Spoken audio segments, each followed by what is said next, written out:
नमस्कार किसान भाइयों, आप सबका स्वागत है एक और नई वीडियो में। आज की वीडियो में हम बात करेंगे गेहूं की फसल के अंदर खरपतवारों के नियंत्रण के बारे में। किसान भाइयों, फसल चाहे गेहूं की हो या कोई भी फसल हो, अगर उसमें हम समय पर खरपतवारों का नियंत्रण नहीं कर पाते हैं तो जो उत्पादन है वो बहुत ज़्यादा प्रभावित होता है।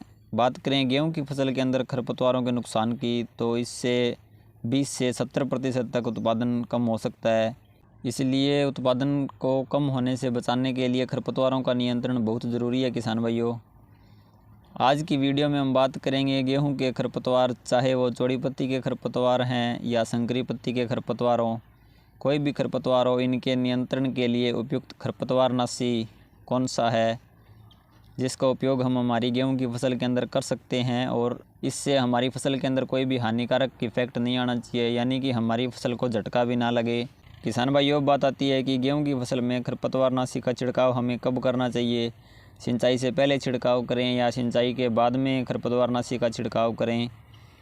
अगर हमें खरपतवारों को जड़ से ख़त्म करना है और फसल को भी झटका ना लगे तो इसके लिए सबसे बेस्ट ये रहता है कि सिंचाई करने के बाद ही हमें खरपतवारनाशी का छिड़काव हमारी फसल पर करना चाहिए। किसान भाइयों, सभी खरपतवारनाशी सिंचाई करने के बाद छिड़काव करने पर ही अच्छा रिजल्ट दे पाते हैं।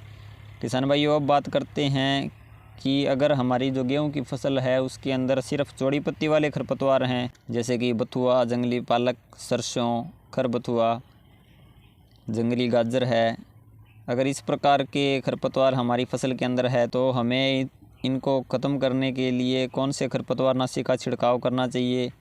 तो इसके लिए हम मेट सल्फ्यूरान मिथाइल 20% WP, जो कि मार्केट में एलग्रिप नाम से आसानी से उपलब्ध हो जाता है, यह हम किसी भी कंपनी का ले सकते हैं। किसान भाइयों, यह चौड़ी पत्ती वाले खरपतवारों को आसानी से नियंत्रित कर देता है। कुछ जिद्दी खरपतवार जैसे कि गाजर घास है, भांग है, इनके ऊपर यह नियंत्रण प्रभावी रूप से नहीं कर पाता है। इसके ऊपर हम इसकी डोज बढ़ाकर उपयोग कर सकते हैं। बात करें मेट सल्फ्यूरान मिथाइल की उपयुक्त मात्रा की, तो इसकी मात्रा हमें 8 से 10 ग्राम प्रति एकड़ के हिसाब से 150 लीटर पानी में घोल बनाकर छिड़काव करना चाहिए। इसके अलावा हम 2,4-D 58% का उपयोग भी चौड़ी पत्ती वाले खरपतवारों को ख़त्म करने के लिए कर सकते हैं। 2,4-D हमें बाज़ार के अंदर 2 ग्रेड की मिलती है किसान भाइयों। एक हमें 2,4-D 38% मिलती है और एक 58% मिलती है। हमें हमारी फसल के अंदर 2,4-D 58% का ही उपयोग करना है, क्योंकि इस खरपतवारनाशी के उपयोग से फसल के अंदर झटका नहीं लगता है। और अगर इसके स्थान पर हम 2,4-D 38% का उपयोग करते हैं तो इससे हमारी फसल के अंदर झटका लग सकता है। बात करें इसकी उपयुक्त मात्रा की, तो इसकी मात्रा हम 400 से 500 ml प्रति एकड़ के हिसाब से 150 लीटर पानी के अंदर इसका घोल बनाकर भी छिड़काव कर सकते हैं और इससे चौड़ी पत्ती वाले सभी खरपतवार नियंत्रित हो जाते हैं। किसान भाइयों, अब बात आती है संकरी पत्ती वाले खरपतवार, जैसे कि जंगली जई, गिल्ली डंडा। ये खरपतवार अगर हमारी गेहूं की फसल के अंदर हो रहे हैं तो इनको नियंत्रित करने के लिए हमें कौन से खरपतवारनाशी का उपयोग करना चाहिए। तो इसके लिए हम क्लोडिनाफॉप प्रोपेजाइल, जो कि टॉपिक नाम से आती है, इसका उपयोग हम 160 ग्राम प्रति एकड़ के हिसाब से उपयोग कर सकते हैं। इसकी एक पैकेट में हमें 8 पाउच मिलते हैं।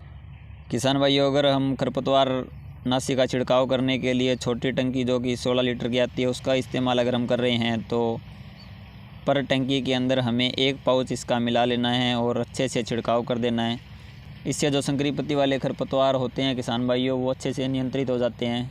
किसी भी खरपतवारनाशी का छिड़काव करते समय हमें कुछ एक बातें ध्यान में रखनी होती है, जैसे कि जब हम खरपतवारनाशी का छिड़काव कर रहे हैं तो खेत का कोई भी हिस्सा छूटना नहीं चाहिए और जहां पर एक बार फुहार लग चुकी है वहां पर दोबारा फुहार नहीं लगनी चाहिए, क्योंकि इससे हमारी फसल के अंदर झटका लग सकता है किसान भाइयों। और एक बात का ध्यान रखना भी विशेष रूप से ज़रूरी है कि जब हम खरपतवारनाशी का छिड़काव कर रहे हैं तो वह किसी अन्य फसल के अंदर उसका छिड़काव न हो जाए। किसान भाइयों, इसके बाद बात आती है कि अगर हमारी गेहूं की फसल के अंदर चौड़ी पत्ती वाले खरपतवार भी हैं और संकरी पत्ती वाले खरपतवार भी हैं, इन सब खरपतवारों को नियंत्रित करने के लिए सबसे अच्छा खरपतवारनाशी कौन सा है। तो इसके लिए हम क्लोडिनाफॉप प्रोपेजाइल 15% प्लस मेट सल्फ्यूरान मिथाइल 1%, जो कि UPL का वेस्टा नाम से आता है और UPL की ही कंपनी सवाल इसे संदेश नाम से बेचती है किसान भाइयों। तो हम इन दोनों में से किसी एक का इस्तेमाल कर सकते हैं। बात करें इसकी मात्रा की, तो इसकी 160 ग्राम मात्रा प्रति एकड़ के हिसाब से 150 लीटर पानी के अंदर घोल बनाकर हम छिड़काव कर सकते हैं। इसका हमारी फसल के अंदर किसी भी प्रकार का कोई स्ट्रेस नहीं आता है किसान भाइयों। इसके अलावा यूपीएल का एक और प्रोडक्ट टोटल, जिसके अंदर सल्फा सल्फ्यूरान प्लस मेड सल्फ्यूरान आता है, इसका भी हम हमारी फसल के अंदर इस्तेमाल कर सकते हैं। किसान भाइयों, इसका जो रिज़ल्ट है वो तो बहुत अच्छा मिलता है, लेकिन इससे फसल के अंदर स्ट्रेस बहुत ज़्यादा आता है, जिससे कि जो गेहूं की पत्तियां हैं वो जलने लग जाती है। इसलिए मैं यह खरपतवारनाशी आपको रिकमेंड नहीं करता हूं। अगर कोई किसान भाई इसे इस्तेमाल करता है तो वह अपनी खुद की जिम्मेदारी पर इसको इस्तेमाल करे। अब लास्ट में बात आती है कि गेहूँ की फसल के अंदर जो मुख्य खरपतवार इसका होता है मंडूसी, जिसे गेहूँ सा कहा जाता है।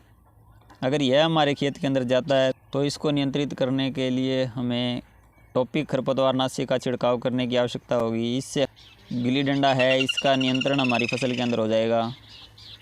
किसान भाइयों, आज की वीडियो में हमने बात की गेहूं की फसल के अंदर खरपतवार नियंत्रण के बारे में, और इसके साथ ही हमने बात की खरपतवारनाशियों की। उम्मीद करता हूं किसान भाइयों आपको यह जानकारी उपयोगी लगी होगी। इसे ज़्यादा से ज़्यादा किसान भाइयों के साथ शेयर करें। धन्यवाद।